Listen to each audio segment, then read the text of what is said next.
नमस्कार, मैं हूं मनीष शर्मा और आप देख रहे हैं एनडीटीवी राजस्थान। कहा जाता है किसी की सफलता का अंदाजा लगाना है तो ये देखिए कि उस व्यक्ति या संस्था में कितना अनुशासन है, या यूं कहें कि जितना ज्यादा अनुशासन उतनी ही सफलता की गारंटी। चाहे कोई भी क्षेत्र हो, आप बात कर लीजिए शिक्षा की, खेल की या फिर राजनीति। राजनीति इसलिए क्योंकि हम और आपसे सीधे तौर पर इससे प्रभावित होते हैं, इस क्षेत्र से। जनता के बीच किसी नेता या उसकी पार्टी में कितना अनुशासन है और निर्णय लेने की कितनी ज्यादा क्षमता है, उससे बड़ा संदेश जाता है, और जो आखिरकार मतदाताओं के जरिए चुनावी नतीजों में रिफ्लेक्ट होता है। और यह हाल ही में 5 राज्यों के चुनावी नतीजों में साबित भी हो गया। 3 बड़े राज्यों में बीजेपी की जीत और कांग्रेस की हार के रूप में जो सबसे बड़ा अंतर उभर कर आया वो अनुशासन का ही था। देश की सबसे पुरानी पार्टी और उसके सहयोगी दल यानी कांग्रेस और उसके गठबंधन सहयोगी अराजक अनुशासनहीनता के कारण चुनाव में जूझते और चर्चाओं में नजर आए, तो अनुशासन की रीढ़ पर मजबूती से खड़ी बीजेपी ने न सिर्फ पूर्ण बहुमत हासिल किया, बल्कि पुराने दिग्गज नेताओं को, शिवराज सिंह चौहान, रमन सिंह, वसुंधरा जैसे बड़े नेताओं को हटाकर नया नेतृत्व भी स्थापित कर लिया, और वो भी बिना किसी विरोध और बगावत के। तो क्या 2024 में भी यही अनुशासन जीत और हार का अंतर तय करने जा रहा है? जब पूरे देश में एनडीए और कांग्रेस गठबंधन इंडिया का मुकाबला होगा, तो मौजूदा और भावी राजनीतिक अनुशासन की तस्वीर की भी काफी चर्चा होगी। और इसी पर हम आपके सामने हैं एक और चर्चा करने को लेकर, जिसमें आपसे हमारे पॉलिटिकल एक्सपर्ट जुड़ेंगे, कांग्रेस और बीजेपी के प्रवक्ता भी हमारे साथ जुड़ेंगे। तो अक्सर जब अनुशासनहीनता की बात होती है तो अक्सर कांग्रेस की बात होती है, और कांग्रेस में चाहे बगावत की बात हो और या फिर विरोध की बात हो, उसके उलट बीजेपी में इस तरह की तस्वीर बिल्कुल नहीं दिखाई देती है। और खासतौर पर पिछले 10 सालों की अगर बात करें, जब से बीजेपी आलाकमान में प्रधानमंत्री खुद नरेंद्र मोदी, अमित शाह ने कमान संभाली, उसके बाद बीजेपी का जो चाल चरित्र चेहरा है वो एकदम अलग है। उसको लेकर अक्सर सवाल खड़े होते हैं, और कांग्रेस उसको लेकर कहीं ना कहीं काउंटर नहीं कर पाती, और यही कमोबेश इन नतीजों में भी रिफ्लेक्ट हुआ। इसको लेकर हमारे साथ हमारे पॉलिटिकल एक्सपर्ट इस वक्त हमारे साथ मौजूद हैं, रमेश शर्मा जी, और कांग्रेस और बीजेपी के प्रवक्ताओं का भी रुख करेंगे। और रमेश जी, एनडीटीवी पर आपका स्वागत। सबसे बड़ा सवाल यही कि अनुशासन की बात जब होती है तो राजनीति में निश्चित तौर पर इसकी ज़रूरत होती है, क्योंकि सीधे तौर पर राजनीति और राजनेता जनता से जुड़े होते हैं, और एक नेता की निर्णय लेने की क्षमता हो या फिर अनुशासन की बात हो, सीधे तौर पर मतदाताओं को प्रभावित करती है और जनता उसी से प्रभावित भी होती है। और इसमें अब कोई शक नहीं है, पिछले 10 साल से देखने के बाद प्रधानमंत्री नरेंद्र मोदी ने एक ऐसी छवि स्थापित की है लोगों के जहन में, न सिर्फ कामकाज को लेकर बल्कि अनुशासन को लेकर। हालांकि संघ से ट्रेनिंग लेकर बीजेपी में आने वाले नेता और संघ की जो पृष्ठभूमि रही बीजेपी को लेकर, वो हमेशा उसी तरह की रही। लेकिन एक और सबसे ग्रैंड ओल्ड पार्टी है कांग्रेस, जहां पर अनुशासनहीनता की कई बार पराकाष्ठा देखी जा चुकी है, वहां एक दूसरी ओर बीजेपी है, और उसके नतीजे सबके सामने इन विधानसभा चुनाव में भी। तीनों राज्यों में नेतृत्व बदल दिया, वो बड़ी आसानी से हफ्ते भर के अंदर बड़े बड़े चेहरों को हटा दिया बीजेपी में। कांग्रेस में ऐसी उम्मीद की जा सकती है? मनीष जी, शासन और अनुशासन में बहुत महीन फर्क है। एक ऐसी लाइन है, पतली सी लाइन है, जिसको आपने अगर क्रॉस कर लिया तो वो अनुशासनहीनता में कन्वर्ट हो जाती है, और एक लाइन अगर आपने पीछे कदम हटा लिए तो वो अनुशासन के अंदर रह जाती है। तो अनुशासन और अनुशासनहीनता ये शब्द ऐसे हैं जो व्यवस्थाओं की विसंगतियों को और व्यवस्था की संगतियों को बनाने में बहुत महत्वपूर्ण भूमिका अदा करता है। खास करके अगर राजनीतिक क्षेत्र में अगर हम बात करते हैं, या राजनीतिक क्षेत्र में इस टर्मिनोलॉजी का अगर हम उपयोग करें, तो सबसे ज्यादा अगर पॉलिटिकल पार्टीज में अनुशासित पार्टी की अगर है तो वो भारतीय जनता पार्टी। एक उनका जो जो क्या कहना चाहिए कि संस्कार की जो बात करते हो, या और काम करने का जो तौर तरीका है, वो अन्य पार्टियों से अलग है। इसीलिए कई बार कहा भी जाता है कि चाल चरित्र और चेहरा देख करके आप आसानी से अंदाजा लगा सकते हो कि वह व्यक्ति काम का है, वह संस्था काम की है, वह जो सारा एक सिस्टम है वो काम के अनुरूप या वो एक दायरे में रह करके काम करता है। दायरा जो ही आपका टूटता है तब जो है सीता का हरण जो है रावण करके ले जाता है। वो एक लिमिटेशन से, वो जो एक लक्ष्मण रेखा की हम बात करते हैं या एक लक्ष्मण रेखा की जो चर्चा होती है तो वो इसी संदर्भ में होती है कि आपने जो ही लक्ष्मण रेखा को क्रॉस किया तो विसंगतियां आपके सामने खड़ी होती है और उन विसंगतियों में फंसते हुए आप कई बार ऐसे फैसले कर लेते हो, निर्णय कर लेते हो जिसका कोई और होता है ना कोई ठोर होता है, ना वो लक्ष्य तक पहुंचता है ना वो मुकाम तक पहुंचता है। अब राजस्थान की राजनीति के संदर्भ में इसको अगर हम अप्लाई करके देखते हैं तो निश्चित रूप से कांग्रेस एक जीती हुई जो बाजी थी वो हार गई, जीती हुई बाजी वो हाथ से निकल गई।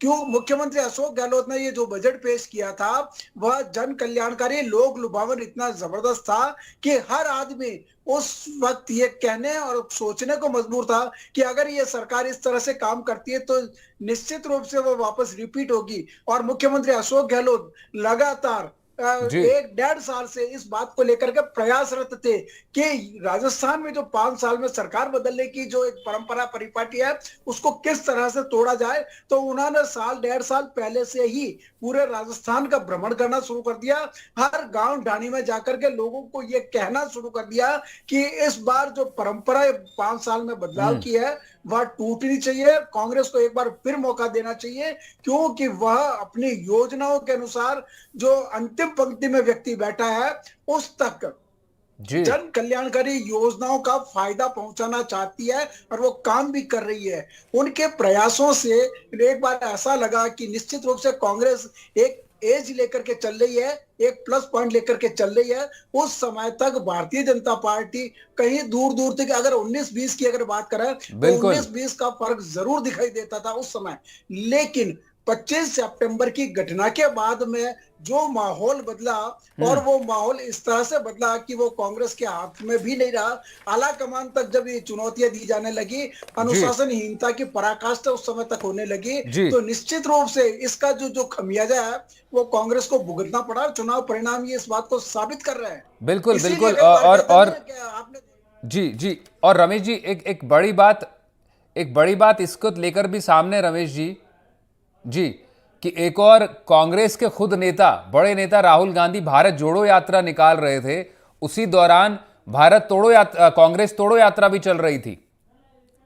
वो 2021 की आप बात कर लीजिए, ग्रुप 23 बन गया। जो गुलाम नबी आज़ाद पार्टी छोड़कर गए, कपिल सिब्बल के नेतृत्व में ग्रुप 23 बना। आनंद शर्मा तमाम नेता उसमें मौजूद रहे।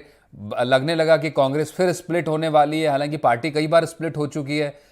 आज़ादी के बाद 1959 की वो कहानी याद है, तो सबसे बड़ा ग्रैंड स्प्लिट हुआ। उसके बाद 1999 तक कई बार पार्टी को टूट फूट का सामना करना पड़ा, छोटे छोटे दल बन गए।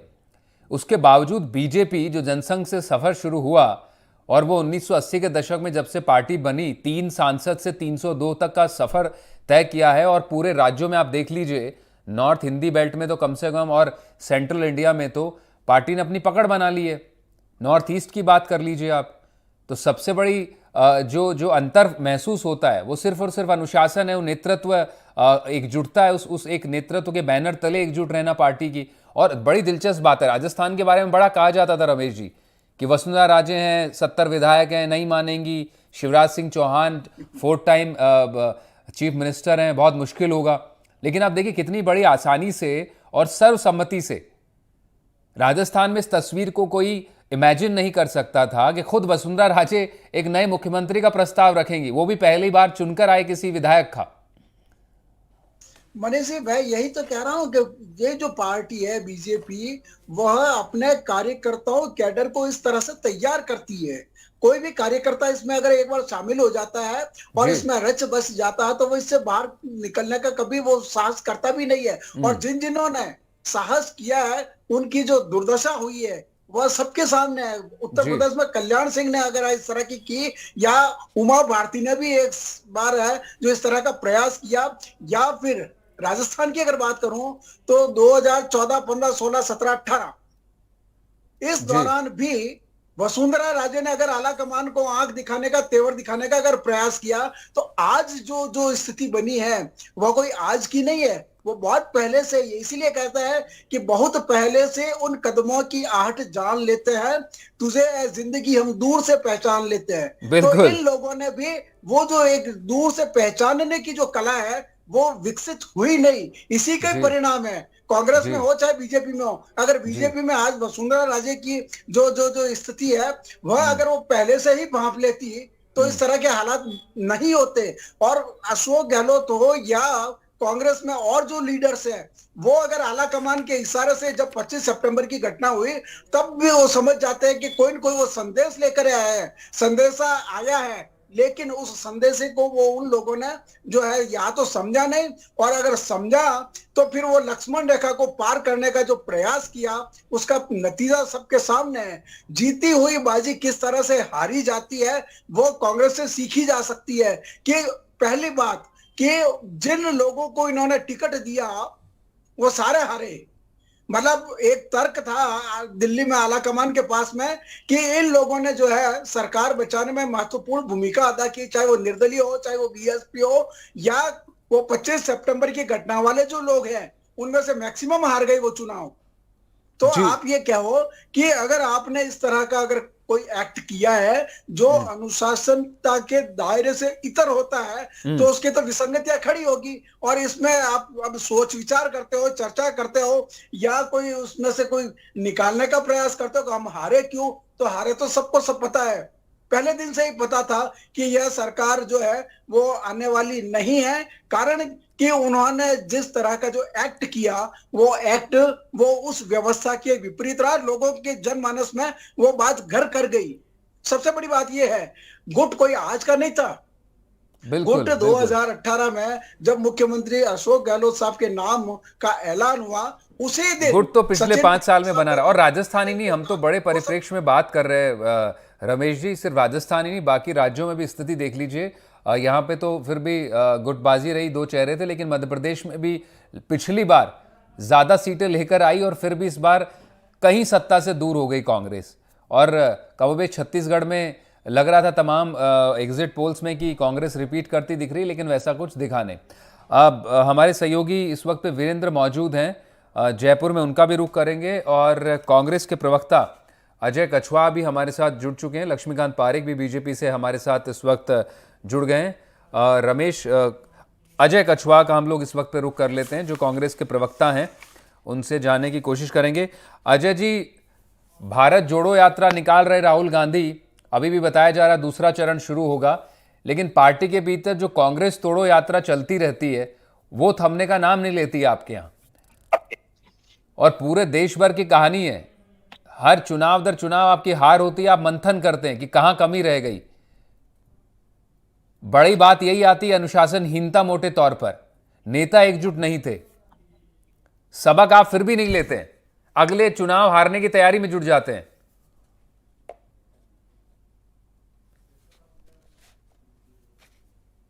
जनता अपेक्षा करती है कि ऑपोजिशन देंगे आप, लेकिन आपके यहां तो ऑपोजिशन खुद ही कंसोलिडेटेड दिखाई पड़ता है। अजय जी, आपको आवाज आ रही है?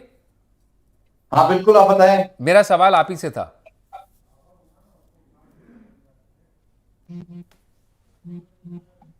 अजय जी, मेरा सवाल आप ही से था। एक बार दोहराएंगे आप अपना सवाल दोबारा? आपका शायद अजय जी ऑडियो नहीं पहुंच पा रहा है, और आपका शायद फ्रेम भी करेक्ट करने की कोशिश करेंगे। हम लोग वीरेंद्र का रुख कर लेते हैं इतने। वीरेंद्र, आप लगातार चुनाव में सक्रिय रहे, बीजेपी को करीब से देखा और समझा। अनुशासन एक बड़ी बात उभर कर आती है इस पूरी जीत की कहानी के पीछे, और वो तस्वीरें कोई नहीं भूल सकता। और जो कहा जा रहा था उसके उलट वो तस्वीरें कि वसुंधरा राजे के यहाँ पे बाड़ेबंदी हो रही है, सब लोग पहुँच रहे हैं, विधायक हैं, मुश्किल है किसी दूसरे आदमी को सीएम बनने देना, लेकिन वसुंधरा राजे खुद वो पर्ची निकाल कर उस चेहरे का नाम अनाउंस करती हैं। बिल्कुल मनीष, जिस तरीके से वसुंधरा राजे सिंधिया ने विधायक दल की जो बैठक हुई उसके अंदर जब नए सीएम की घोषणा करती है तो वो खुद उनके द्वारा राजनाथ सिंह के कहने पे वसुंधरा राजे सिंधिया हैं वो नाम अनाउंसमेंट करती है। तो कहीं ना कहीं आप देखेंगे कि बीजेपी के अंदर, पार्टी के अंदर कोई भी बड़ा नेता क्यों ना हो, जी। वो अनुशासन के अंदर रहकर ही पार्टी के लिए कार्य करेगा। आप देखेंगे जैसे वसुंधरा राजे सिंधिया हैं, उनके जब सीएम का ऐलान नहीं हुआ था तब आपने देखा होगा कि लगातार जो नवनियुक्त जो विधायक हैं वो लगातार वसुंधरा राजे के जो आवास है 13 सिविल लाइन, वहाँ पे पहुँचते हैं, उनसे मुलाकात करते हैं, देर रात तक उनकी मीटिंग होती है। फिर जी। लास्ट में जब सीएम का अनाउंसमेंट होता है तो वहाँ पे आप देखेंगे वसुंधरा राजे सिंधिया 2 बार की सीएम रहते हुए और उन्हें ये था कि कोई उन्हीं का नाम होगा। लेकिन जब वो पर्ची खोल के देखते हैं तो उस पर्ची के अंदर भजन लाल शर्मा, और जो कि सांगानेर से पहली बार चुनाव लड़ते हैं और वहाँ से वो जीत कर पहली बार चुनाव लड़ने के बाद वो उन्हें जब मुख्यमंत्री का कह सकते हैं कि जो नाम आता है तो कहीं ना कहीं और एक उस वक्त जो तक अनुशासन अनुशासन वाली बने पार्टी रहा है वीरेंद्र, वो अपना नाम ना होने के बावजूद अनुशासन था और उसके बाद भी पार्टी अभी तक अनुशासित है। बिल्कुल बिल्कुल, जिस तरीके से आपने देखा कि जैसे ही भजनलाल शर्मा का नाम आता है वहाँ पे राजनाथ सिंह उनसे, जितने भी विधायक होते हैं उनसे पूछते हैं कि आपके नज़रिए में कोई और नाम है तो आप प्लीज़ सजेस्ट कीजिए। वहाँ पे किसी भी विधायक ने कोई भी ऐसा किंतु या परंतु का कोई भी जवाब नहीं दिया। तब सभी ने हामी समझी गई, सहमति समझी गई, और उसी के दरमियान आपने देखा होगा कि जो भजनलाल शर्मा है उन्हें बधाई देते हुए वसुंधरा राजे सिंधिया बिल्कुल। खुद पुष्प भेंट करती हैं। इसके अलावा आप देखेंगे कि तमाम जो नेता हैं, कह सकते हैं चाहे वो वसुंधरा राजे सिंधिया के करीबी रहे हों या फिर जो अन्य जो संगठन के लिए लगातार कार्य करते रहे हों, सभी ने उनको शुभकामनाएं देते हैं। और राजस्थान के अंदर आप देखेंगे कि आप बीजेपी हो या कांग्रेस, दोनों ही दलों के अंदर आप जो वरिष्ठ नेता होता है या फिर कह सकते हैं कि जो कद्दावर नेता कहे जाते हैं, बीजेपी की अगर मैं बात कर लूं तो बीजेपी के अंदर आप देखेंगे वसुंधरा राजे सिंधिया है, इसके अलावा राजेंद्र राठौड़ हैं। ये वो चेहरे हैं जो राजस्थान में बीजेपी के बड़े चेहरों के नाम में जाने जाते हैं। बिल्कुल इसके अलावा बिल्कुल गजेंद्र सिंह बिल्कुल शेखावत वीरेंद्र, हैं। बिल्कुल। तो ये ये बताता है, निश्चित रूप से वीरेंद्र बताता है कि किस तरह से एक जो अनुशासन है और एक जो संवाद होता है, कांस्टेंट कम्युनिकेशन है कार्यकर्ताओं का नेतृत्व के साथ और नेतृत्व का कार्यकर्ताओं और पार्टी लीडर के साथ में, वो बना रहता है। और कहीं उसमें एक जो ब्रिजिंग गैप है उसको भी पूरा किया जाता रहा है। उसके बावजूद जो अगर कोई निर्णय लेने हो, बड़े फैसले लेने हो, तो आसानी से कम्युनिकेट होते हैं और उसे इम्प्लीमेंट भी कर दिया जाता है। लक्ष्मीकांत पारिक जी भी हमारे साथ मौजूद हैं, उनका भी रुख करेंगे। लक्ष्मीकांत जी, एक छोटा सा ब्रेक के लिए रुकना पड़ रहा है, ब्रेक के बाद फौरन लौटेंगे और सवाल आपसे भी लेंगे कि क्या बीजेपी जो अनुशासन को लेकर है उसको लेकर भी कहीं ना कहीं अधिनायकवाद की जो बात होती है उसको भी सवाल खड़े होते हैं। छोटा सा बात हो रही है अनुशासन बनाम अनुशासनहीनता की, जिसको ये जो पूरा जो डिफाइनिंग है, जो डेफिनेशन हम बता रहे हैं, अनुशासन बनाम अनुशासनहीनता, इसको परिभाषित कर रहे हैं विधानसभा चुनाव के नतीजे। और कांग्रेस बीजेपी के बीच का फासला भी कमोबेश इसी अनुशासन पर निर्णय देखा गया है। ब्रेक से पहले लक्ष्मीकांत जी के पास जाना चाहते हैं। लक्ष्मीकांत जी, आपके यहाँ बड़ा सवाल उठता यह है कि डिसिप्लिन पार्टी तो दिखाई पड़ती है, मोदी शाह के नेतृत्व में आने के बाद तो खासतौर पर पार्टी एकजुट है, एक संदेश दिल्ली से भेजा जाता है और पार्टी उस पर एक लाइन में खड़ी दिखाई पड़ती है। नेतृत्व बदलना, आपने आसानी से तीनों राज्यों में नेतृत्व बदल दिया, लेकिन कहीं ना कहीं अथॉरिटेरियन रजीम होने का भी आरोप आप पर लगता है। कांग्रेस ये कहती है हमारे यहाँ तो आज़ादी है बोलने की, इसलिए लोगों के विरोध के स्वर दिखाई पड़ जाते हैं। जहां लोकतंत्र होगा निश्चित रूप से दूसरी आवाजें भी सुनाई पड़ेंगी, आपके यहाँ कोई बोल नहीं सकता है। ये अनुशासन के जो चोले में आपने जो अधिनायकवाद रखा हुआ है, इसको लेकर आप पर सब बड़े सवाल खड़े होते हैं। देखिए, किसी भी संगठन का सबसे पहला मूल मंत्र है अनुशासन। इस संगठन में अनुशासन है तो निश्चित मान के चलिए संगठन आगे बढ़ेगा। संगठन में अनुशासनहीनता होगी तो संगठन कहीं आगे नहीं बढ़ेगा, वहीं उसका समापन समारोह हो जाएगा। भारतीय जनता पार्टी से पहले भारतीय जनसंघ बनी, भारतीय जनसंघ की स्थापना के बाद से लगातार भारतीय जनता पार्टी का एक था कि हम अलग, अन्य पार्टी तो अलग है, और निश्चित रूप से भारतीय जनता पार्टी ने वह अपना चेहरा दिखाया कि हम अन्य पार्टी तो अलग क्यों है। हमारा मानना है कि त्याग, तपस्या और बलिदान भारतीय जनता पार्टी की पहचान। उसी क्रम में भारतीय जनता पार्टी आगे बढ़ी और आज भारतीय जनता पार्टी के आप देखिए कि राजस्थान हो, गुजरात हो या अन्य मध्य प्रदेश हो, छत्तीसगढ़ हो, सभी जगह जब चेहरा बदलने की बात आई तो कोई किसी का विरोध नहीं था। हमने सीधे एकजुटता के साथ ये तय किया कि नए नेतृत्व को मौका मिले और नए नेतृत्व को मौका मिला। ये भारतीय जनता पार्टी खूबी है कि नए लोगों को कैसे चुना जाता है। भारतीय जनता पार्टी जब केंद्र की बात आई, माने मोदी जी आए, मोदी जी को चुनने में भारतीय जनता पार्टी समय नहीं लगाया। आज आप बात करते हैं मोदी जी का किसी का दबाव हो, नहीं, ऐसा नहीं है। भारतीय जनता पार्टी लगातार एकजुट के साथ और नेतृत्व युवाओं को और बड़ी अन्य अगली पीढ़ी को देने तत्पर रही है और तत्पर रहती है। अब अन्य पार्टियों बात कर लें। अन्य पार्टियां बड़ी मुश्किल से, कांग्रेस का इतिहास यदि 1885 से आप उठाकर देखेंगे तो बहुत मुश्किल से ये ओ होम के बाद लगातार यदि पार्टी में सबसे ज्यादा कोई राष्ट्रीय अध्यक्ष पद पर रहे होंगे तो गांधी परिवार के लोग ही रहे होंगे, या फिर वे लोग रहे जो गांधी परिवार की अनुकंपा पर अध्यक्ष बने हो। चाहे एक बार कोषाध्यक्ष बने थे, माननीय खड़गे साहब बने हैं, अन्य जो भी लोग बने हो, जब भी बने तो गांधी परिवार की छाया से बाहर नहीं निकल पाए। यहाँ जाकर आप अन्य पार्टी बात करें, चाहे समाजवादी पार्टी बात कर ले, बहुजन समाज की बात कर ले, अन्य सभी पार्टी बात करें, कहीं भी आंतरिक लोकतंत्र नहीं है। सारी व्यवस्थाएं एक व्यक्ति और एक परिवार पर केंद्रित है। भारतीय जनता पार्टी परिवार की पार्टी नहीं, कार्यकर्ताओं की पार्टी, ये बात भारतीय जनता पार्टी साबित कर दिया। अब यहाँ पर निर्णय देखिए, चुनाव के समय बात करते थे हम, रोज चुनाव बैठते, डिबेट में बैठते थे, आप सब कहते थे कि यहाँ भगाओ तो वहां भगाओ, लेकिन भारतीय जनता पार्टी कार्यकर्ताओं ने एक मुखी होकर जिस प्रकार से चुनाव में काम किया, इस बात को साबित करता है भारतीय जनता पार्टी का अनुशासित कार्यकर्ता है। यदि भारतीय जनता पार्टी में कभी विटकर भी हुआ तो भारतीय जनता पार्टी कार्यकर्ता लौटकर भाजपा में आए। चाहे उमा भारती जी को ले लें आप, उमा, लेकिन कांग्रेस की फैसला आप देखिए, चाहे देवराज हर्ष रहे हो, एनडी तिवारी के साथ रहे हो, आप आपकी पश्चिम बंगाल के माननीय मुख्यमंत्री रही हूँ, ये सब लोग कांग्रेस से टूटे, कांग्रेस से खटक अलग होकर बने, लेकिन आज तक कांग्रेस में कोई दो राय नहीं है। कांग्रेस क्योंकि अब कहा भी जाता है बड़ी 150 साल से ज्यादा की पार्टी है, इसलिए इस तरह की बातें हैं। लेकिन आप पर ये बात का आप जवाब नहीं दे रहे हैं लक्ष्मीकांत जी, कि उस अनुशासन के दरमियान एक अधिनायकवाद भी कहीं आ गया है पार्टी में आपके यहाँ, कि जो कहा जाता है वो इम्प्लीमेंट कराया जाता है और वो कहने वाले सिर्फ दिल्ली में मौजूद हैं, तो दूसरी आवाज कोई उठ नहीं सकती है। तो ये तो लोकतंत्र की निशानी नहीं है। नहीं, अधिनायकवाद नहीं कह सकते आप, अधिनायकवाद नहीं है। ये भारतीय जनता पार्टी का आंतरिक सुरक्षा का आंतरिक अनुशासन है, और जिसको भारतीय जनता पार्टी लेकर चलते थे। अधिनायकवाद तो तब होता था जब इंदिरा जी के सुखाड़िया जी को हटाया जाता था जी, वह था जब शिवचरण महतो को हाथों हाथ इस्तीफा देना पड़ा और जवाहरलाल देवपुरा को मुख्यमंत्री बना दिया गया 14 दिन के लिए, वह था ये सब। लेकिन इसमें भी कोई दो राय तो नहीं है कि जो कम्युनिकेशन होना चाहिए वो एक तरफा है, तभी कोई पर्ची निकलती है और उसको देखकर कोई भी चौंक जाता है कि ये क्या हुआ। ठीक है, अजय कछवा जी हमारे साथ मौजूद हैं, वो जुड़ गए हैं फाइनली। कांग्रेस के प्रवक्ता हैं आप अजय जी। लक्ष्मीकांत जी इस तरह से बता रहे थे आपकी पार्टी ज़रूर पुरानी है, लेकिन उतनी टूट फूट भी बड़ी पुरानी है और लगातार नए नए फॉर्म में सामने आती रहती है। ताज़ा उदाहरण देख लीजिए, 2021 में ग्रुप 23 बन गया, 2022 में नए अध्यक्ष बनाने की बात आई तो राजस्थान में बगावत कर दी डाली सीएम ने, उनके साथ लोग खड़े हो गए, कहा कि आला कमान होता कौन है, उनको फिर टिकट मिल गया, फिर चुनाव जीत कर आ गए।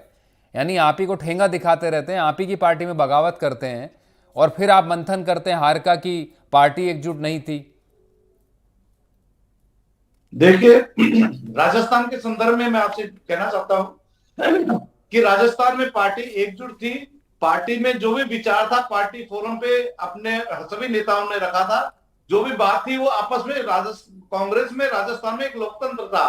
और मुझे लगता है कि राजस्थान में ऊर्जा बनाम एक अनुभव का जो तालमेल था बहुत खूबसूरत था। लेकिन भारतीय जनता पार्टी की जो ध्रुवीकरण की नीति थी, उसके कन्हैया लाल को लेकर जिस तरह की हम राजस्थान को, अरे भाई मुद्दों पर बात नहीं हो रही है अजय जी, बात आपकी पार्टी को लेकर हो रही है, बात अनुशासनहीनता को लेकर हो रही है। जो अराजक स्थिति आपके यहाँ बनी रहती है, 5 साल में आपके यहाँ पे टूट फूट होती रही, 2020 का एपिसोड आपके यहाँ हुआ, फिर उसके बाद में चुनाव आते आते आपको 3 दिन पहले ट्वीट करना पड़ा कि पार्टी एकजुट है, बात उसकी हो रही है।